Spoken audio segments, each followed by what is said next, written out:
ونشهد أن سيدنا ومولانا محمدًا عبده ورسوله صلى الله عليه وسلم. أعوذ بالله من الشيطان الرجيم. بسم الله الرحمن الرحيم. ولقد آتينا لقمان الحكمة أن اشكر لله ومن يشكر فإنما يشكر لنفسه ومن كفر فإن الله غني حميد. وإذ قال لقمان لابنه وهو يعظه يا بني لا تشرك بالله إن الشرك لظلم عظيم. صدق اللہ العظیم. اللہ رب العزت نے ہمیں بے شمار نعمتیں عطا فرمائی ہیں. ان نعمتوں میں سے اولاد بھی اللہ کی ایک نعمت ہے، انسان کی آنکھوں کی ٹھنڈک ہے. قرآن پاک میں آتا ہے المال والبنون زینت الحیات الدنیا، مال اور اولاد دنیا کی زینت کا سامان ہے. والباقیات الصالحات خیر عند ربک ثوابا وخیر املا، لیکن باقی رہنے والے عمل وہ تو بہترین تیرے رب کے ہاں جو بہتر چیز ہے وہ باقی رہنے والے اعمال ہیں، نیک ثواب کے اعتبار سے بھی اور امید اور پونجی کے اعتبار سے بھی. تو اولاد اللہ تعالیٰ نے اس کو زینت بنایا ہے انسان کے لیے، اور اس کو راحت اور سکون کا ذریعہ بھی بنایا ہے. اللہ جل شانہ کا ایک نظام ہے کہ دنیا کے اندر انسان کو بہت ساری ذمہ داریاں عطا فرمائی ہیں.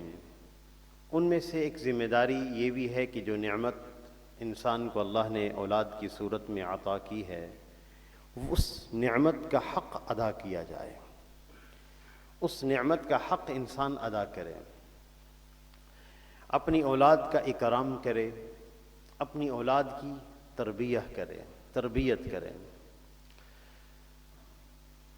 قرآن پاک میں سورہ لقمان کے اندر دوسری رکوع میں حضرت لقمان الحکیم نے اپنے بیٹے کو نصیحتیں فرمائی ہیں. یاد رکھیے گا کہ دنیا میں بعض لوگ ایسے بھی ہیں جن کو اولاد کی نعمت میسر نہیں ہے، بانجھ ہیں. اللہ کی طرف سے ایک نظام ہے. قرآن پاک میں آتا ہے وَيَا قَوْمِ اسْتَغْفِرُوا رَبَّكُمْ فَقُلْتُ اسْتَغْفِرُوا رَبَّكُمْ إِنَّهُ كَانَ غَفَّارًا. حضرت نوح علیہ السلام نے اپنی قوم سے فرمایا کہ تم لوگ اپنے رب سے مغفرت چاہو، اپنے رب سے مغفرت مانگو. یرسل السماء علیکم مدرارا، اللہ تعالیٰ آسمان سے تم پر موسلادھار بارشیں برسائیں گے. وَيُمْدِدْكُمْ بِأَمْوَالٍ وَبَنِينَ، اللہ تعالیٰ تمہیں اموال بھی عطا کریں گے، لڑکے بھی عطا کریں گے، اولاد دیں گے.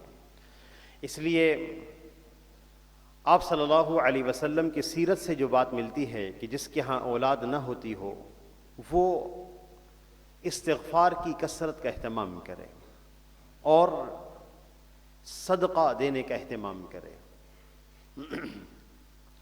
اور پھر اللہ جل شانہ کا یہ بھی نظام ہے کہ جب اللہ تعالیٰ اولاد عطا فرماتے ہیں تو کسی کو لڑکیاں عطا فرماتے ہیں، کسی کو لڑکے عطا فرماتے ہیں، اور کسی کو لڑکیاں لڑکے دونوں عطا کرتے ہیں.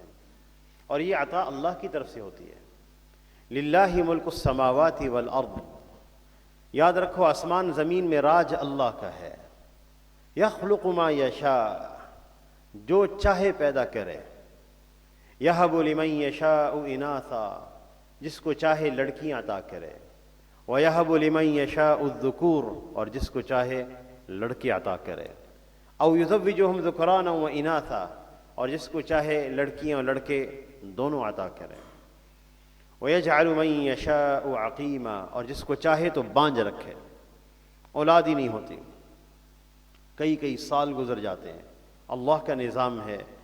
تو لڑکیوں کا ملنا، لڑکیوں کا عطا ہونا، لڑکوں کا عطا ہونا یہ اللہ کی طرف سے ہے.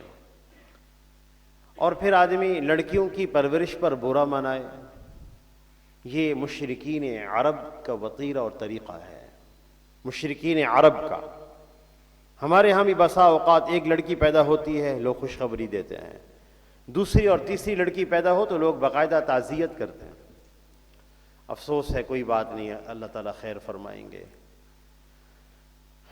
وَإِذَا بُشِّرَ أَحَدُهُمْ بِالْأُنثَىٰ ظَلَّ وَجْهُهُ، جب ان کو خوشخبری سنائی جاتی ہے کہ لڑکی پیدا ہوئی ہے، ظَلَّ وَجْهُهُ مُسْوَدًّا، ان کے چہرے سیاہ ہو جاتے ہیں، وَهُوَ كَظِيمٌ، اور یہ گھونٹ رہے ہوتے ہیں غصے سے، اپنے غصے کو گھونٹ رہے ہوتے ہیں۔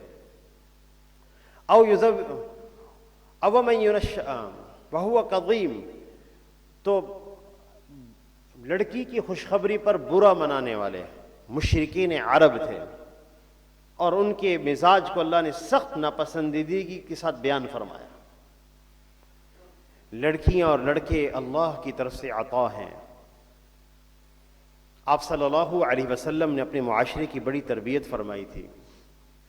اس تربیت میں یہ بھی تھا کہ بچیوں کی پیدائش کو برا نہ سمجھا جائے۔ آپ صلی اللہ علیہ وسلم نے ایک دفعہ ارشاد فرمایا، من کانت لہ ثلاث بنات، جس شخص کی 3 بیٹیاں ہوں، من کانت لہ بنات ثلاث، جس شخص کی 3 بیٹیاں ہوں، یؤویہن، یرحمہن، یکفلہن، وہ ان بچیوں کو اچھا ٹھکانہ دے، ان پہ رحم کرے، ان بچیوں کی کفالت کرے، وجبت لہ الجنت البتۃ، اس شخص پر یقینی طور پر جنت واجب ہو جاتی ہے۔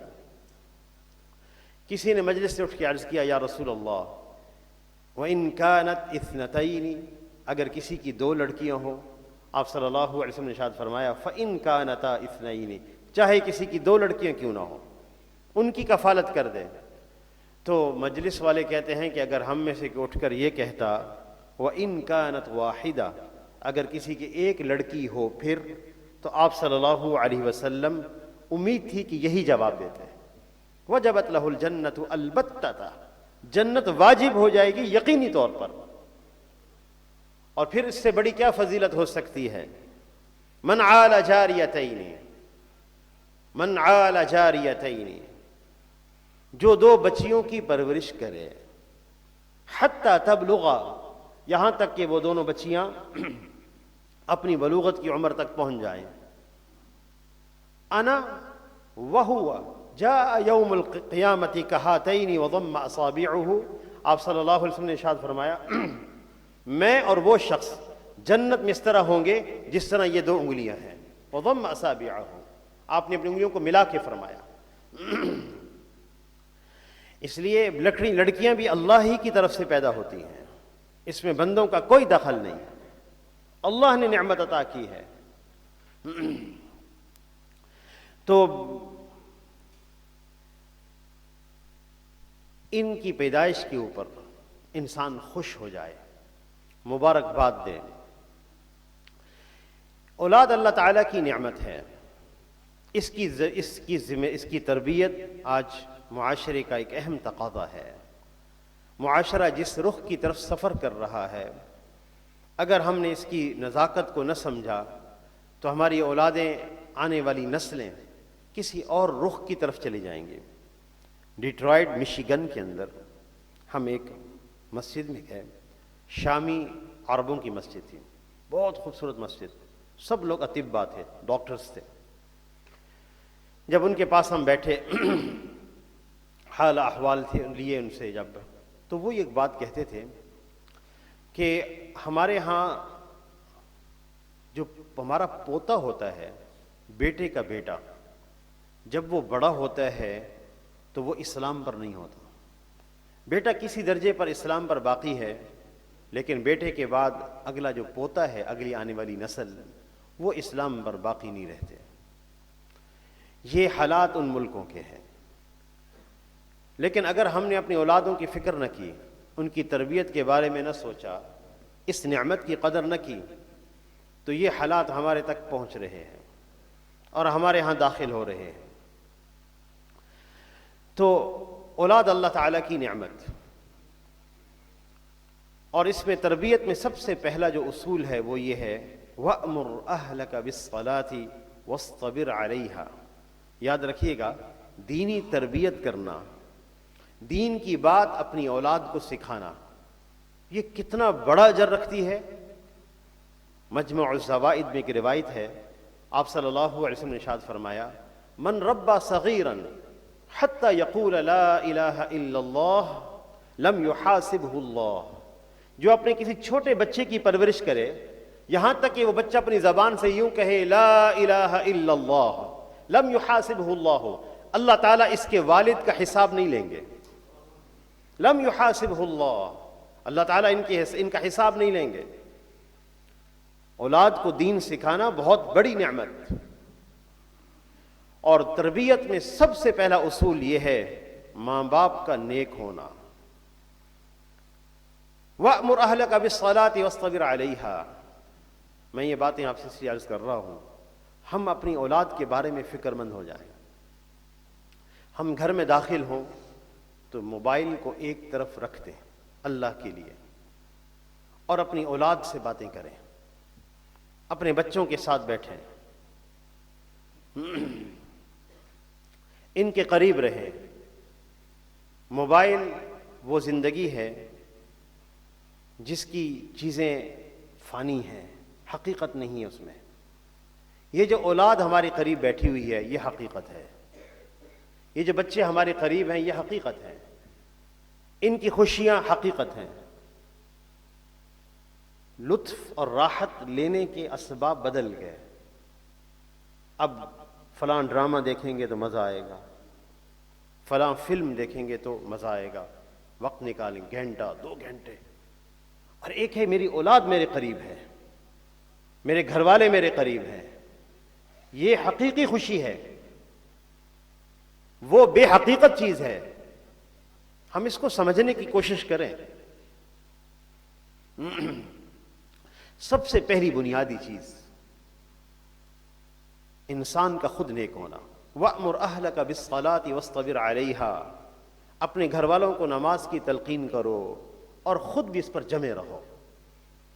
سب سے پہلی بنیادی چیز نیک ماں باپ، ان کی نیکی کا اثر ان کی اولاد میں سرایت کرتا ہے، ان کی اولاد کی طرف منتقل ہوتا ہے، بغیر کچھ زبان سے کہے۔ ان کی اپنی زندگی کا اثر اللہ جل شانہ ان کی اولاد میں ڈالتے ہیں، اور ایسا اثر اللہ پاک اولاد میں جاری فرماتے ہیں۔ ان اللہ اصطفى آدم ونوحا وآل ابراہیم وآل عمران علی العالمین ذریۃ بعضها من بعض واللہ سمیع علیم۔ اللہ نے چنا ہے آدم علیہ السلام کو اور نوح علیہ السلام کو اور آل ابراہیم کو اور آل عمران کو، ذریۃ بعضها من بعض، یہ ایک دوسرے کی اولاد ہیں۔ حضرت ابراہیم علیہ السلام کی صلاح، رشد، ان کی نیکی کا اثر اتنا مقبول تھا ان کی اولاد میں کہ حضرت ابراہیم علیہ السلام سے لے کر حضور صلی اللہ علیہ وسلم تک تمام انبیاء علیہم السلام ان کی اولاد سے مبعوث کیے گئے ہیں۔ ذریۃ بعضها من بعض، یہ ایک دوسرے کی اولاد تھے، یہاں تک کہ عیسیٰ علیہ السلام بھی ابراہیم علیہ السلام کی اولاد میں سے ہیں، تاکہ کوئی یہ نہ سمجھے کہ وہ بن باپ پیدا ہوئے تو کیسے ان کی اولاد میں سے ہوں گے۔ آل عمران بھی ابراہیم علیہ السلام کی اولاد میں سے ہیں۔ آل عمران، حضرت عیسیٰ علیہ السلام کی والدہ کا نام ہے مریم بنت عمران۔ تو نیکی اور صلاح کا اثر اولاد کی طرف منتقل ہوتا ہے۔ میں گناہ کے کاموں میں لگا رہوں، اللہ کی نافرمانی کروں، گاڑی میں بیٹھوں تب بھی اللہ کی نافرمانی کا ماحول ہو، گانا سننا، موسیقی سننا اللہ کی نافرمانی کا ماحول ہے، گھر کے اندر بھی اس کا مزاج ہو اللہ کی نافرمانی کا۔ الغنا ينبت النفاق، گانا دلوں میں نفاق پیدا کرتا ہے، منافقت۔ گانے باجانے کے آلات سے لہو اور شغف ہو، گناہ کا ماحول گاڑی کے اندر، اللہ کی نافرمانی کا ماحول گھروں کے اندر۔ صرف گانے کی بات نہیں کر رہا میں آپ سے، بغیر نام لیے میں عرض کرتا ہوں۔ کس طرح تربیت ہوگی؟ اللہ اکبر۔ نیکی اور صلاح کا اثر کہاں تک جاتا ہے؟ حضرت خضر علیہ السلام اور موسیٰ علیہ السلام دونوں حضرات جب سفر میں تھے، جس کا ذکر قرآن پاک میں ہے، ایک جگہ پر دیوار گرنے والی تھی ایک بستی کے اندر۔ حضرت خضر علیہ السلام نے ہاتھ سے اشارہ کیا، کرامت کے بطور کرامت دیوار ایک دم سے سیدھی ہو گئی۔ تو موسیٰ علیہ السلام نے یہاں پہ فرمایا کہ اگر آپ ان سے اجرت لے لیتے، تو انہوں نے فرمایا ھذا فراق بینی و بینک، بس یہ میری اور آپ کی جدائی ہے۔ پھر انہوں نے وجہ بتائی، میں نے دیوار کیوں ٹھیک کی؟ فرمایا وَأَمَّا الْجِدَارُ فَكَانَ لِغُلَامَيْنِ يَتِيمَيْنِ۔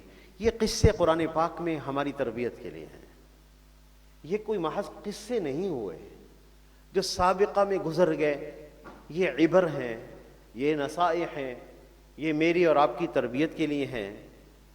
وَأَمَّا الْجِدَارُ فَكَانَ لِغُلَامَيْنِ يَتِيمَيْنِ، یہ دیوار دو یتیم بچوں کی تھی۔ وَكَانَ تَحْتَهُ كَنْزٌ لَهُمَا، اس دیوار کے نیچے ان کا خزانہ پڑا ہوا ہے، اگر یہ دیوار گر جاتی خزانہ ظاہر ہو جاتا، لوگ اڑا لیتے، بچے چھوٹے ہیں۔ فَأَرَادَ رَبُّكَ، تیرے رب نے ارادہ کیا، أَن يَبْلُغَ أَشُدَّهُمَا وَيَسْتَخْرِجَ كَنْزَهُمَا، جب یہ بچے بڑے ہو جائیں تو تب یہ اپنا خزانہ نکالیں۔ کیوں؟ وَكَانَ أَبُوهُمَا صَالِحًا، اس لیے کہ ان دونوں کے ماں باپ نیک تھے، ان دونوں کے ماں باپ نیک تھے۔ اللہ نے ان کی دنیا کی حفاظت بھی فرمائی، ان کی اولاد کی، اور خدمت کن سے لی؟ وقت کے سب سے بڑے نبی موسیٰ علیہ السلام، اور تکوینی اعتبار سے سب سے بڑی شخصیت خضر علیہ السلام۔ ان دو لوگوں سے اللہ پاک نے ایک نبی نبوت کے مقام پہ اونچے درجے کے، اور یہ ولایت کے مقام کے اونچے درجے کے، اور دونوں اس خدمت کر رہے ہیں کہ ان کا خزانہ ضائع نہ ہو جائے۔ کیوں؟ وَكَانَ أَبُوهُمَا صَالِحًا، ان دونوں کے ماں باپ نیک تھے۔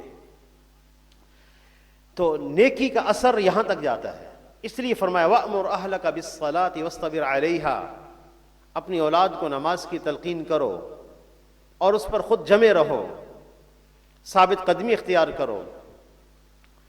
اور پھر جب تربیت کرنے لگو تو سب سے پہلا اصول جو متوجہ ہوتا ہے تربیت کے وقت وہ ہے یا بنیا، اے میرے پیارے بیٹے، یا بنیا، شفقت، اولاد کو شفقت دینا، اولاد کو احترام دینا۔ بچوں کو بھی احترام دیا جاتا ہے، چھوٹے بچے ہوں ان کا بھی احترام کرنا ہوتا ہے۔ اللہ اکبر۔ آپ صلی اللہ علیہ وسلم نے اپنے اصحاب کی وہ تربیت کی ہے، کانوا رعاة الغنم، یہ سب بکریاں چرانے والے تھے، وکانوا قادۃ الامم، پھر اللہ نے ان کو امت کے قائد بنایا، اللہ نے وہ درجہ عطا فرمایا۔ آپ صلی اللہ علیہ وسلم کی تربیت کا اثر مکہ المکرمہ کے لوگوں کو قیادت عطا فرمائے۔ ابو بکر صدیق و عمر و عثمان و علی رضی اللہ عنہم اجمعین قریش مکہ میں سے ہیں، قادۃ الامم اللہ نے ان کو بنایا۔ دین کے اندر وہ خوبیاں موجود ہیں کہ ایک انسان کو ایسا مقام حاصل ہو جاتا ہے۔ کیا چھوٹے بچوں کا بھی احترام کیا جاتا ہے؟ ابو بکر صدیق رضی اللہ تعالیٰ عنہ نے اسامہ بن زید رضی اللہ تعالیٰ عنہ کے لشکر کو روانہ کیا۔ اسامہ بن زید رضی اللہ تعالیٰ عنہ کو آپ صلی اللہ علیہ وسلم اپنے وصال سے پہلے خود امیر بنا کے گئے تھے۔ چھوٹی عمر کے نوجوان، ان کے لشکر میں بڑے بڑے کبار صحابہ کرام، 18 سال یا اس سے کم عمر کے نوجوان ہیں۔ اسامہ بن زید گھوڑے پہ سوار جا رہے ہیں، ابو بکر صدیق رضی اللہ تعالیٰ عنہ نے ان کی مشایعت کی، خلیفہ مسلمین ان کے ساتھ پیدل چلنا شروع ہوئے۔ حضرت اسامہ کہنے لگے لَتَرْكَبَنَّ أَوْ لَأَنزِلَنَّ، آپ یا تو سوار ہو جائیں، مجھے اجازت دے دیں میں نیچے اتر جاؤں۔ محدثین نے لکھا ہے کہ یہ صرف تربیت تھی کہ چھوٹے کا بھی احترام کیا جاتا ہے۔ اسامہ بن زید عمر کے اعتبار سے بہت چھوٹے، ان کے سامنے ان کی ولادت ہو رہی ہے، ابو بکر صدیق رضی اللہ تعالیٰ عنہ کے سامنے مشایعت میں یہ پیدل چل رہے ہیں، وہ گھوڑے پہ سوار ہیں، وہ کہہ بھی رہے ہیں لَتَرْكَبَنَّ أَوْ لَأَنزِلَنَّ، آپ سوار ہو جائیں یا مجھے اجازت دیں میں پیدل ہو جاؤں۔ فرمانے لگے نہیں وَمَا لِيَ أَنْ أُغَبِّرَ قَدَمَيَّ فِي سَبِيلِ اللَّهِ، میرا دل چاہتا ہے کہ میرے قدم بھی اللہ کے راستے میں غبار آلود ہو جائے۔ پھر تھوڑی سی مشایعت کے بعد فرمایا کہ اگر آپ اجازت دیں میں عمر کو روک لوں، میں ان سے مشورہ کرتا ہوں امور سے متعلق۔ حضرت اسامہ بن زید رضی اللہ تعالیٰ عنہ نے اجازت دی۔ چھوٹوں کا احترام کرنا، یہ اولاد کی تربیت میں بنیادی چیز۔ پھر نرمی اختیار کرنا۔ ہمارے نبی صلی اللہ علیہ وسلم کو خطاب ہے، فَبِمَا رَحْمَةٍ مِّنَ اللَّهِ لِنْتَ لَهُمْ، اے نبی صلی اللہ علیہ وسلم آپ اللہ کی رحمت کی وجہ سے نرم ہیں۔ فَبِمَا رَحْمَةٍ مِّنَ اللَّهِ لِنْتَ لَهُمْ، ہمارے نبی صلی اللہ علیہ وسلم صورت اور سیرت کے اعتبار سے اعلیٰ ترین ہے، سب سے اشرف، خوبصورتی اور حسن کے اعتبار سے سب سے اشرف، سب سے اعلیٰ، اور سیرت کے اعتبار سے بھی سب سے اعلیٰ، شجاعت کے اعتبار سے بھی سب سے اعلیٰ، ہر خوبی اتم درجے کی ہمارے نبی صلی اللہ علیہ وسلم میں موجود تھی، ہر خوبی۔ اس کے باوجود فرمایا اگر آپ نرم نہ ہوتے، وَلَوْ كُنْتَ فَظًّا غَلِيظَ الْقَلْبِ، اے نبی صلی اللہ علیہ وسلم اگر آپ کے مزاج میں نرمی نہ ہوتی، لَانْفَضُّوا مِنْ حَوْلِكَ، یہ صحابہ کرام آپ سے دور ہو جاتے۔ تو اگر طبیعت میں نرمی نہ ہو اولاد کی تربیت کے وقت، تو بچے ہمارے قریب کیسے آئیں گے؟ نوجوان ہمارے قریب کیسے آئیں گے؟ اس لیے سب سے پہلی بنیادی چیز نرمی اور محبت بھی۔ آپ صلی اللہ علیہ وسلم نے ایک دفعہ قبل حسنا، حضرت حسن رضی اللہ تعالیٰ عنہ کا بوسہ لیا۔ ان کے پاس بیٹھے ہوئے تھے اقرع ابن حابس رضی اللہ عنہ، وہ کہنے لگے یا رسول اللہ ان لی 10 ابنا ما قبلت احدا، میرے تو 10 بیٹے ہیں، میں نے کبھی کسی کا بوسہ نہیں لیا۔ آپ صلی اللہ علیہ وسلم کی طرف متوجہ ہوئے، فرمایا ان کی تربیت بھی تھی اور ہماری بھی تھی۔ آپ نے فرمایا ان اللہ لا يرحم من لا يرحم الناس، جو لوگوں پہ رحم نہیں کرتا اللہ تعالیٰ اس پر بھی رحم نہیں فرماتے۔ یعنی اس کا مطلب یہ ہے کہ جو اپنی اولاد کا بوسہ لیتا ہے اس پر اللہ کی رحمت کا نزول ہوتا ہے۔ تو سب سے پہلی بنیادی چیز تربیت کے وقت وہ نرمی ہے، وہ شفقت ہے۔ آپ صلی اللہ علیہ وسلم ایک دفعہ گزرے، مر بصبیان وهم يلعبون بالتراب، آپ صلی اللہ علیہ وسلم ایک دفعہ گزرے تو بچے مٹی میں کھیل رہے تھے، فنہاہم الصحابہ رضی اللہ عنہم اجمعین، صحابہ اکرام نے منع کیا، مت کھیلو مٹی میں، جیسے کہتے نہیں بچوں کو نہ کھیلو مٹی میں، کپڑے خراب ہو رہے، چلو گھروں میں۔ آپ صلی اللہ علیہ وسلم نے ارشاد فرمایا دعہم فإن التراب ربیع الصبیان، چھوڑ دو بھائی، مٹی بچوں کی بہار ہے، مٹی بچوں کی بہار ہے۔ اللہ اکبر۔ ہم ایک دفعہ امریکہ کے شہر میں تھے، وہاں مسجد کے ساتھ چونکہ کمیونٹی سینٹر بھی ہوتا ہے نا، تو وہاں بچوں کا جو پلے گراؤنڈ تھا، صبح صبح سیر کر رہے تھے، واک کر رہے تھے، میں دیکھ رہا تھا اس کو، تو اس میں باہر سے مٹی آ کے ڈالی گئی تھی، اور جب چھٹی کا وقت ہوتا تھا، درمیان میں جو وقفہ ہوتا تھا، بچے اس مٹی میں آ کے کھیلتے تھے۔ میں نے کہا سبحان اللہ، ہمارے ہاں تو اس سے منع کیا جاتا ہے، کوئی حکمت ہوگی طبی اعتبار سے بھی، ہمارے نبی صلی اللہ علیہ وسلم کی ہر ارشاد میں حکمت ہے۔ اس لیے آپ نے فرمایا فإن تراب ربیع الصبیان، یہ مٹی جو ہے یہ بچوں کی بہار ہوتی ہے، مت روکو ان سے۔ تو یا بنی، اے میرے پیارے بیٹے، شفقت، احترام، نرمی، ساری چیزوں کو والدین جمع کریں گے جب دین سکھائیں گے اپنی اولاد کو۔ یا بنی، اے میرے پیارے بیٹے، لقمان الحکیم فرما رہے ہیں لا تشرک باللہ، بیٹے اللہ کے ساتھ شرک نہیں کرنا، ان الشرک لظلم عظیم، بیٹے شرک بہت بڑا ظلم ہے۔ تربیت میں سب سے پہلی چیز توحید کی تربیت۔ انشاءاللہ مزید باتیں آپ سے عرض کرتے رہیں گے۔ اللہ تعالی ہم سب کو عمل کی توفیق عطا فرمائے۔ وآخر دعوانا ان الحمد للہ رب العالمین۔